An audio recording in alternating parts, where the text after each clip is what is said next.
जय हिंद साथियों, मैं अंकित कुमार यादव आप सभी का स्वागत करता हूं सृष्टि ज्ञान केंद्र में, जहां हम पढ़ रहे हैं कक्षा 11वीं की पॉलिटिकल साइंस और जिसमें चल रहा है अध्याय 6 जिसका नाम है न्यायपालिका। यह अध्याय प्रमुख तौर पर भारत की न्यायिक संरचना, न्यायिक तंत्र के बारे में आपको रूबरू कराता है और आपको बताता है कि भारत की न्यायिक प्रणाली किस प्रकार से काम करती है। अभी तक हमने इस चैप्टर में यह जान लिया है कि भारत की न्यायपालिका कितनी स्वतंत्र है और एक न्यायपालिका का स्वतंत्र होना एक देश की न्यायिक प्रणाली के लिए कितना जरूरी है। और हमने ये भी जान लिया है कि किस प्रकार से न्यायाधीशों को उनके पद पर बिठाया जाता है अथवा उनको किस प्रकार से उनके पद से हटाया जाता है। हमने ये भी जान लिया है कि भारत की न्यायिक संरचना कैसी है, न्यायिक संरचना कैसी है, कौन ऊपर है कौन नीचे है। ठीक है, और हमने ये भी जान लिया कि भारत की जो सर्वश्रेष्ठ अदालत है सुप्रीम कोर्ट, उसकी क्या ताकत है, वो किन किन विषयों पर काम करती है। अब हम चल रहे हैं उन चीजों को आज जानने, उन चीजों को आज समझने जिसके माध्यम से न्यायपालिका ने जन सामान्य में अपने प्रति विश्वास को बढ़ाया और जनता को यह भरोसा दिलाया कि हां, मैं जब तक हूं तब तक आपके साथ कुछ भी गलत नहीं हो सकता है। तो उस चीज को यहां पर न्यायिक सक्रियता कहा गया है। तो आज हम चल रहे हैं न्यायिक सक्रियता के बारे में जानने और समझने कि न्यायिक सक्रियता ने किस प्रकार से जन सामान्य के जीवन को बदलने में न्यायपालिका की भूमिका को स्पष्ट किया कि न्यायपालिका आपके साथ होने वाली गलत चीजों को किस प्रकार से रोक सकती है और न्यायपालिका आपके जीवन को किस प्रकार से बदल सकती है। यह समझाने में न्यायपालिका ने अपनी न्यायिक सक्रियता का प्रयोग करके लोगों को बताया और ये भरोसा दिलाया कि आप लोग मुझ पर भरोसा करें, मैं आपके कदम कदम पर साथ हूं, आप तनिक भी डरिए मत। समझ में आई बात? तो आइए जानते हैं और समझते हैं कि क्या है न्यायिक सक्रियता और इसने किस प्रकार से न्यायपालिका के चरित्र को, छवि को जन सामान्य के मन में तब्दील की। चलिए सुनिएगा। क्या आपने न्यायिक सक्रियता अथवा जनहित याचिका के बारे में सुना है? सुना है जनहित याचिका? जनहित याचिका शब्द से ही पता चल रहा है जिस चीज में जनता का हित है उससे संबंधित याचिका या अपील। समझ में आई बात? तो उसे जनहित याचिका कहते हैं या उसे न्यायिक सक्रियता कहते हैं। आजकल न्यायपालिका पर चर्चा में इन दोनों शब्दों का अक्सर प्रयोग होता है। अनेक लोगों का मानना है कि इन दोनों ने न्यायपालिका के कार्यों में क्रांतिकारी परिवर्तन कर उन्हें पहले से अधिक जनोमुखी बना दिया है। जनोमुखी मतलब जनता के प्रति ज्यादा से ज्यादा उत्तरदायी, जनता के प्रति ज्यादा से ज्यादा समर्पित बना दिया है। किसको? न्यायपालिका को। आज के समय पर न्यायपालिका जनता के मुद्दों को बहुत बड़े स्तर पर उठा रही है और उन पर काम कर रही है। तो जनहित याचिका ने और न्यायिक सक्रियता ने न्यायपालिका का और जनता के बीच में रिश्ते को बहुत ज्यादा क्लोज कर दिया है। पहले न्यायपालिका तक लोगों का पहुंचना बहुत मुश्किल लगता था, लेकिन जब से ये न्यायिक सक्रियता बढ़ी है, जनहित याचिकाएं बढ़ी हैं, तब से लोग बहुत आसानी से न्यायपालिका तक पहुंच रहे हैं और अपनी समस्याओं को न्यायपालिका के सामने रख रहे हैं और उन्हें सॉल्व कराने की कोशिश कर रहे हैं। मतलब आज के टाइम पर आप देखो, जनता से संबंधित हर मुद्दा न्यायपालिका तक पहुंच जाता है, चाहे वो सफाई का हो, चाहे वो प्रदूषण का हो, चाहे वो किसी भी चीज का हो। आज के टाइम पर न्यायपालिका उस पर अपनी टिप्पणी देती हुई दिख जाएगी आपको। कि दिखती है कि नहीं दिखती? चाहे पटाखे का मामला ले लो, अभी पटाखा हो गया, प्रदूषण हो गया, इस पर न्यायपालिका अपनी बात रखती हुई दिखाई पड़ती है कि नहीं पड़ती? तो ये क्या है? यही तो है जनहित। जनता के हित में आजकल वो काम कर रही है पूरे डेडिकेशन के साथ। अब जरूरी नहीं है कि कोई जाकर उसमें केस फाइल करे तभी वो बोलेगी, ना ना ना ना। अब केस फाइल करने की कोई जरूरत नहीं है, वो बिना केस फाइल हुए भी उन चीजों पर आज के समय पर चर्चा कर रही है जो जनता के जीवन से संबंधित है, जनता के जीवन को प्रभावित कर रहे हैं। तो इन विषयों पर काम करना ही न्यायपालिका की जनहित या न्यायिक सक्रियता कहलाती है। न्यायिक सक्रियता का मतलब जो जनता से संबंधित विषय है उन विषयों पर काम करने की इच्छा शक्ति न्यायपालिका की, वो ही उसे जनता के प्रति जवाबदेह बना देती है। ठीक है, आगे सुनिएगा। भारत में न्यायिक सक्रियता का प्रमुख साधन जनहित याचिका या सामाजिक व्यवहार याचिका रही है। तो आज के टाइम पर भारत में न्यायिक सक्रियता का तरीका क्या है? आप जनहित याचिका फाइल कर सकते हैं और उसके बाद फिर न्यायालय को लगता है कि हाँ ये मेरे सुनवाई लायक विषय है, तो उस पर वो सुनवाई करती है और लोगों को उस समस्या से समाधान देने का काम करती है। आगे सुनिएगा, आखिर जनहित याचिका है क्या? आखिर जनहित याचिका है क्या? ये प्रश्न आना चाहिए आपके मन में, लेकिन आपके मन में कुछ नहीं आता, वो बड़ी दिक्कत की बात है। ठीक है, कब और कैसे इसकी शुरुआत हुई? कब और कैसे इसकी शुरुआत हुई? कानून की सामान्य प्रक्रिया में कोई व्यक्ति तभी अदालत जा सकता है जब उसका कोई व्यक्तिगत नुकसान हुआ हो। ये प्रक्रिया है हमारे देश में कि आपका व्यक्तिगत नुकसान जब तक नहीं होगा तब तक आप अदालत नहीं जा सकते हैं। ये हमारे देश में कानून है कि आप अदालत तभी जाएंगे जब आपका व्यक्तिगत नुकसान हुआ हो, नहीं तो आप अदालत नहीं जा सकते। लेकिन एक समय के बाद भारत में बहुत सारे समाज सेवी लोग हुए, शिक्षा का प्रचार प्रसार बढ़ा, तो उसके बाद जब भारत के लोगों ने ये देखा कि बहुत से ऐसे लोग हैं जो असहाय हैं और उनके ऊपर अत्याचार हो रहा है, वो अदालत नहीं जा सकते, तो फिर उन्होंने अदालत को इससे रूबरू कराया कि आपके होने का तो फिर कोई फायदा ही नहीं है। जिसके लिए आपको बिठाया गया है, बनाया गया है, कमजोरों के लिए, मजलूमों के लिए, वो तो आप तक पहुंच ही नहीं पा रहे, तो आपके होने का अर्थ क्या रह जाएगा? तो फिर अदालत ने जनहित याचिका का एक प्रारूप तैयार किया। फिर उसके माध्यम से जो लोग कमजोर हैं, मजलूम हैं, उनके बिहाफ पर कोई भी केस फाइल कर सकता है और उनका केस लड़ सकता है। जिसका हमने उदाहरण कौन से चैप्टर में पढ़ा था? दूसरे चैप्टर में, कॉमनवेल्थ गेम में मजदूरों के साथ हुए शोषण वाले में पढ़ा था कि नहीं पढ़ा था? याद रखो इन सब चीजों को, तभी आगे बढ़ पाओगे। कनेक्ट हुआ ना? वहां जनहित याचिका ही तो थी ना। समाज सेविकों ने जनहित याचिका अदालत में दायर करी कि इन मजदूरों के साथ बदुआ मजदूरी कराई जा रही है, इनके मौलिक अधिकार का उल्लंघन किया जा रहा है, था ना यही? तभी तो फिर अदालत ने आदेश दिया किसको? सरकार को, कि इनको इनकी दैनिक मजदूरी दिलाई जाए और इन्हें एक स्वस्थ और स्वच्छ स्थल प्रदान किया जाए रहने के लिए। कहा ना? है ना? समझ में आई बात कि अभी भी नहीं आई? पक्का? चलो आगे सुनो। कानून की सामान्य प्रक्रिया में कोई व्यक्ति तभी अदालत जा सकता है जब उसका कोई व्यक्तिगत नुकसान हुआ हो। इसका मतलब यह है कि अपने अधिकार का उल्लंघन होने पर या किसी विवाद में फंसने पर कोई व्यक्ति इंसाफ पाने के लिए अदालत का दरवाजा खटखटा सकता है। अब यहां से अंडरलाइन करने वाली बात है, सुनना बहुत ध्यान से। एनसीईआरटी की किताब उठा लो, आप लोग भी सुनना बहुत ध्यान से। 1989 ठीक है में इस अवधारणा में बदलाव आया।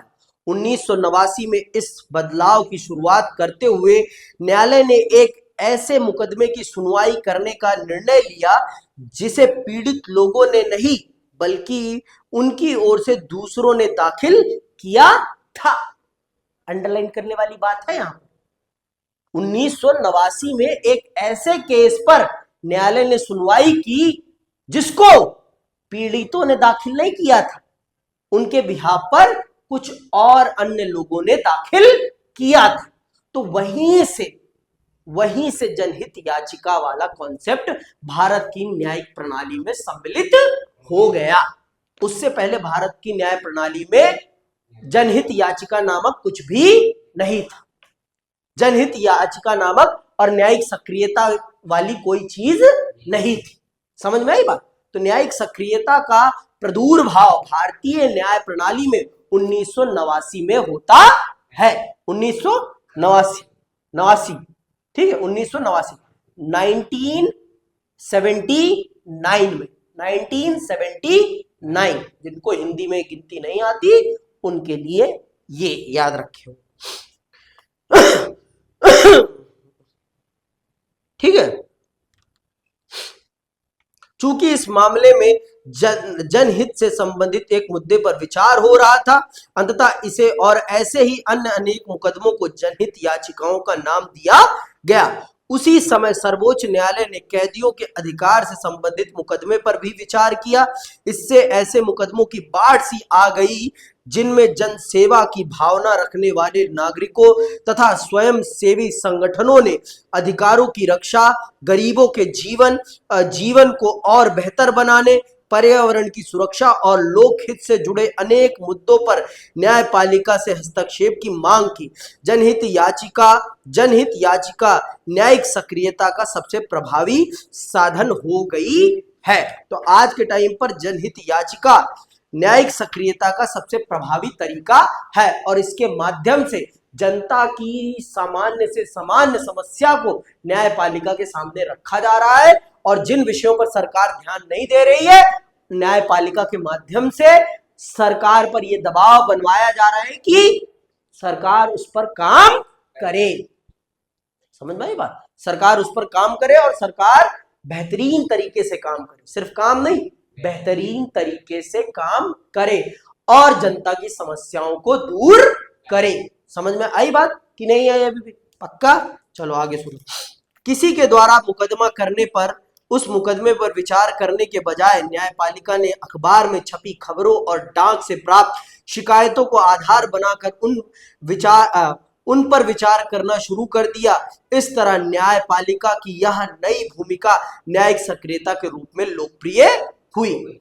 सिर्फ लोगों के द्वारा फाइल मुद्दों पर ही नहीं, न्यूज़पेपर में छपी चीजों पर, डाक के माध्यम से प्राप्त पत्रों के आधार पर, मतलब फिर न्यायपालिका ने जनता के मुद्दों को अपने समक्ष रखा और उन पर बेहतरीन तरीके से काम किया।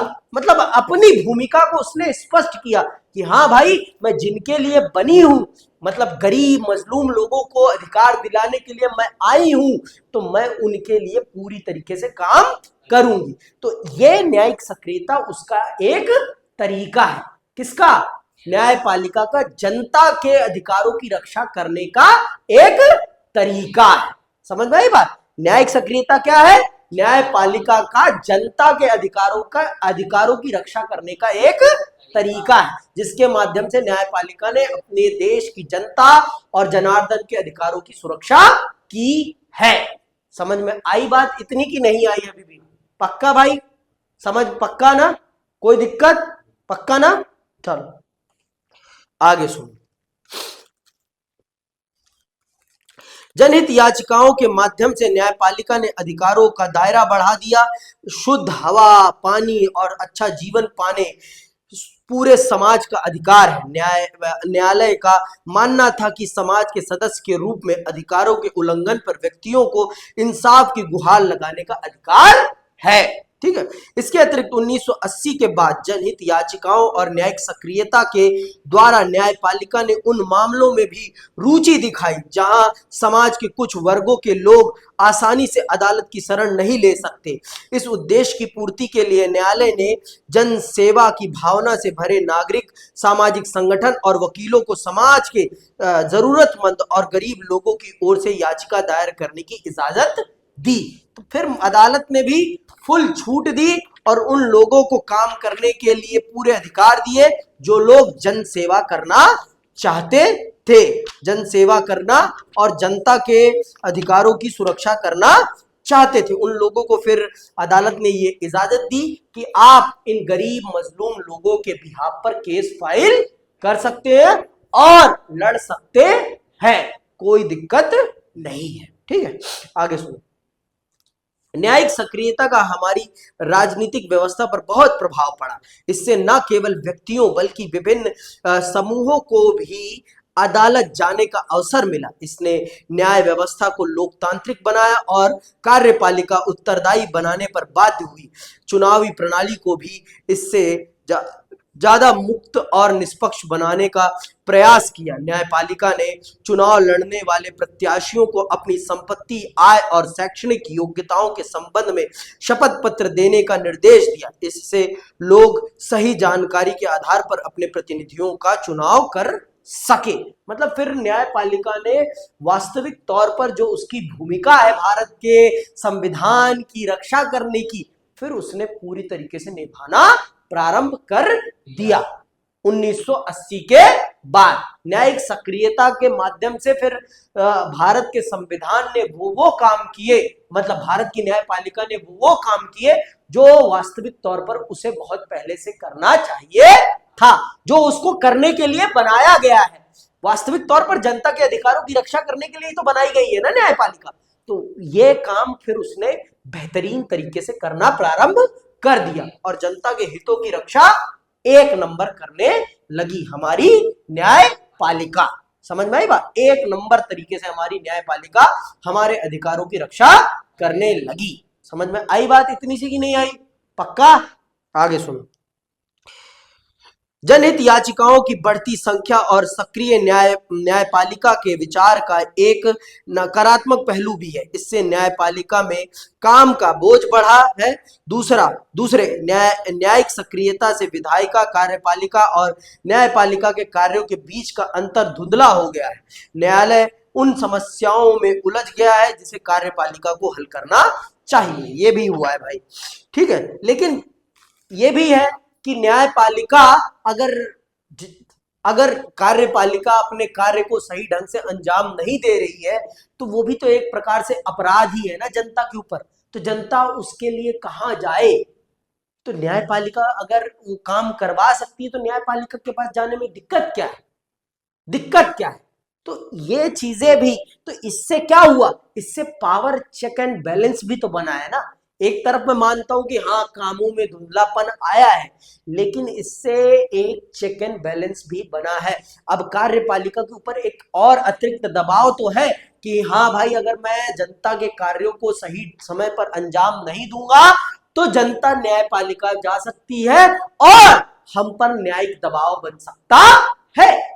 ये पावर चेक एंड बैलेंस भी तो है। इसे हम पावर चेक एंड बैलेंस भी तो कह सकते हैं। हम इसे कार्यों में धुंधलापन आना जैसे कह रहे हैं, वैसे हम इसको इस शब्दों में भी तो देख सकते हैं कि ये पावर चेक एंड बैलेंस भी तो है। इससे पावर में चेक एंड बैलेंस भी तो आ रहा है। ये क्यों भूल जाते हैं? और इसे भूलना भी नहीं चाहिए हमें किसी भी कीमत पर। समझ में आई बात कि नहीं आई? अभी भी कुछ भेजे में गया? पक्का कि नहीं गया? क्या गया? कि ये पावर चेक एंड बैलेंस भी तो हो सकता है। इसे हम सिर्फ ये नहीं कह सकते कि हाँ न्यायपालिका, कार्यपालिका और विधायिका के कामों में इंटरफेयर कर रही है। इसे हम power balance, check and balance भी कह सकते हैं, ठीक है। उदाहरण के लिए वायु और ध्वनि प्रदूषण दूर करना, भ्रष्टाचार के मामलों की जांच करना या चुनाव सुधार करना वास्तव में न्यायपालिका के काम नहीं। लेकिन अगर इन कामों पर काम नहीं हो रहा है और अगर न्यायपालिका इन कामों को करवा सकती है तो दिक्कत क्या है? दिक्कत क्या है? मैं मानता हूं कि कार्यपालिका का काम है और ये विधायिका का काम है, मैं मानता हूं। प्रदूषण पर काम करना, हवा पर काम करना, जल पर काम करना, भ्रष्टाचार पर काम करना, लेकिन कोई अपनी गलतियां खुद उजागर करता है? मुझे बताओ, आपके अंदर कमियां हैं तो आप अपनी कमियां किसी को बताओगे? आपकी कमियां बताने के लिए किसी और को ही आना पड़ेगा। तो वही काम, वो भूमिका अगर न्यायपालिका निभा रही है तो उसमें दिक्कत कहां है? दिक्कत किस बात की?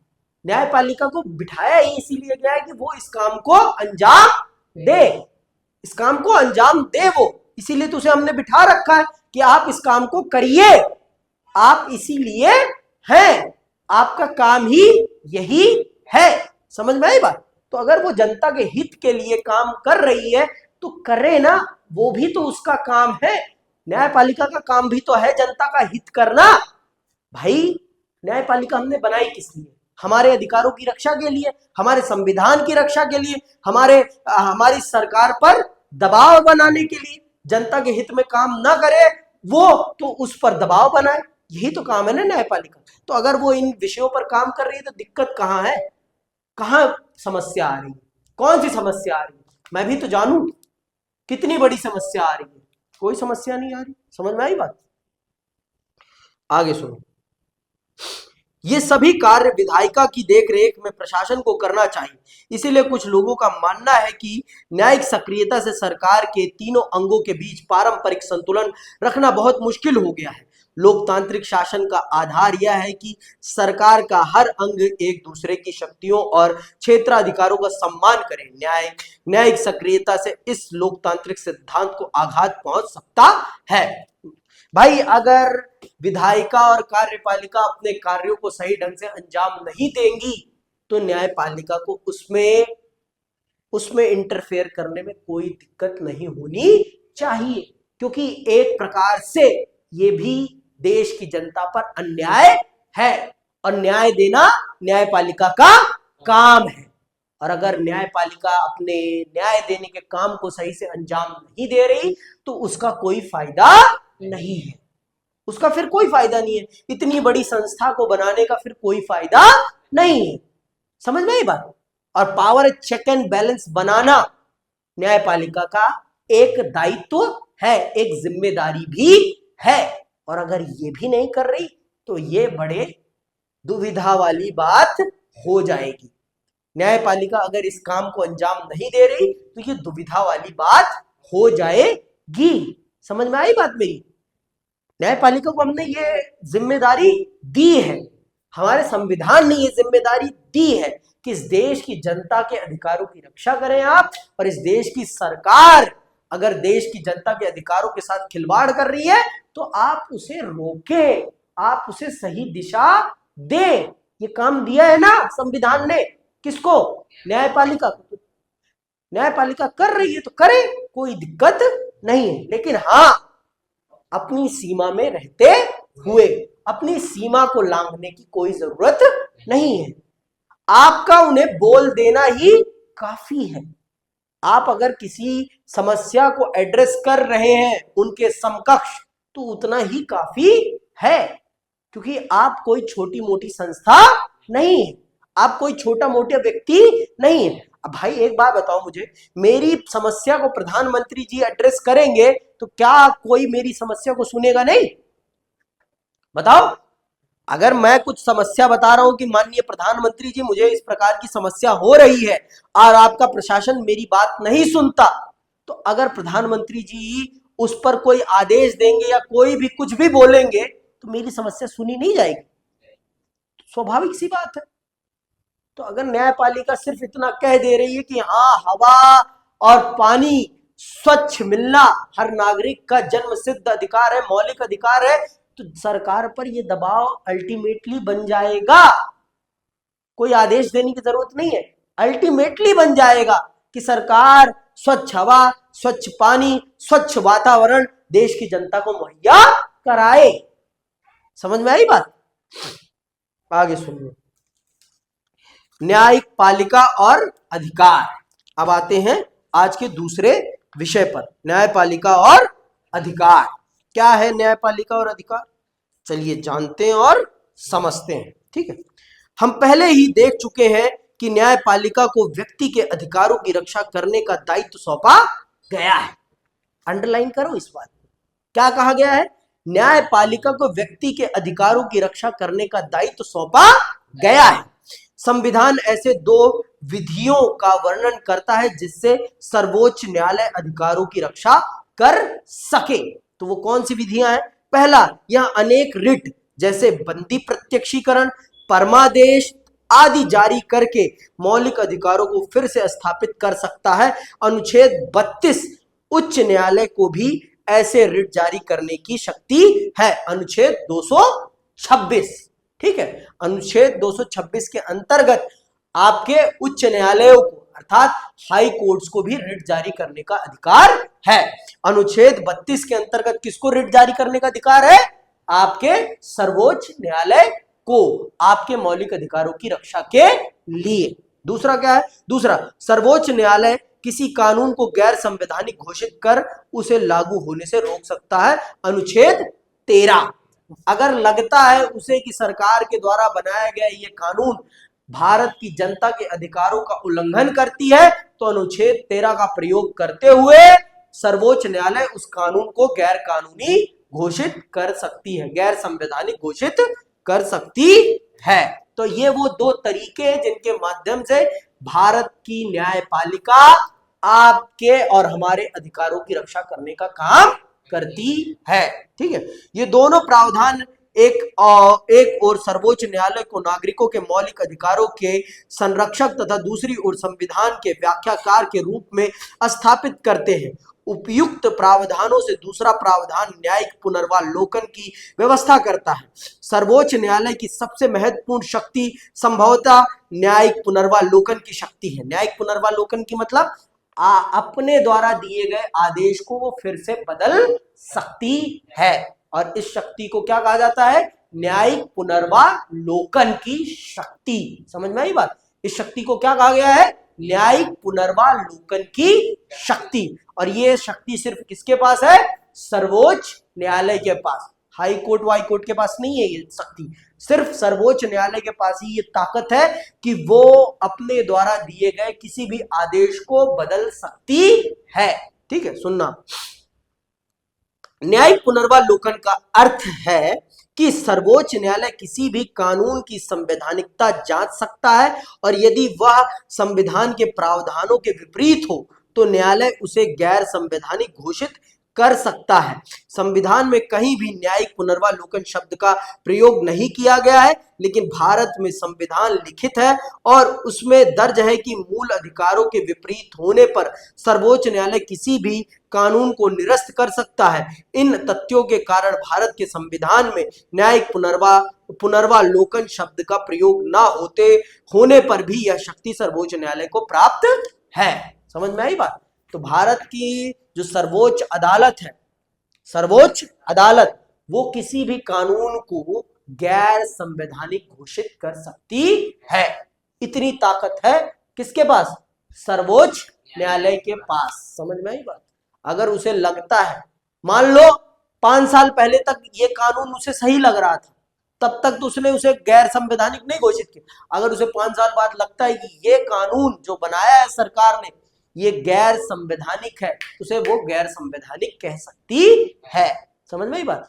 और ऐसा कोई शब्द भारत की लिखित संविधान में कहीं लिखा नहीं हुआ है, लेकिन यह जरूर लिखा गया है कि भारत की सर्वोच्च न्यायालय भारत सरकार के द्वारा या भारत की विधायिकाओं के द्वारा बनाए गए किसी भी कानून को गैर संवैधानिक घोषित कर सकती। तो उस शक्ति के आधार पर भारत की सर्वोच्च न्यायालय के पास न्यायिक पुनर्वालोकन की शक्ति अपने आप आ गई है, बिना कहे ही। समझ में आई बात कि नहीं आई अभी भी? इसके अलावा हमने सर्वोच्च न्यायालय के क्षेत्राधिकार का अध्ययन करते समय देखा कि संघीय संबंधों के मामले में भी सर्वोच्च न्यायालय अपने न्यायिक पुनर्वालोकन की शक्ति का प्रयोग कर सकता है। ऐसा करके वह किसी भी कानून को संविधान में निहित शक्ति के बंटवारे की योजना के विरुद्ध होने से रोकता है। मान लीजिए कि केंद्र सरकार कोई कानून बनाए और कुछ राज्यों को ऐसा लगे कि इस कानून का विषय तो राज्य सूची में है, तब वे सर्वोच्च न्यायालय जा सकते हैं और यदि न्यायालय उससे सहमत हो तो वह उस कानून को असंवैधानिक घोषित कर सकता है। इस प्रकार सर्वोच्च न्यायालय न्यायिक पुनर्वालोकन की शक्ति के द्वारा ऐसे किसी भी कानून का परीक्षण कर सकता है जो मौलिक अधिकारों का उल्लंघन करता हो या संविधान में शक्ति विभाजन योजना के प्रतिकूल हो। न्यायिक पुनर्वालोकन की शक्ति राज्यों की विधायिका द्वारा बनाए कानूनों पर भी लागू होती है। न राज्य केंद्र सरकार के अधिकारों का अधिगमन कर सकते हैं और न केंद्र राज्यों के अधिकारों का अधिग्रहण कर सकती है। अगर ऐसा होता है तो जाओ न्यायालय और फिर न्यायालय डिसाइड करेगा कि कौन सही और कौन गलत है। समझ में आई बात?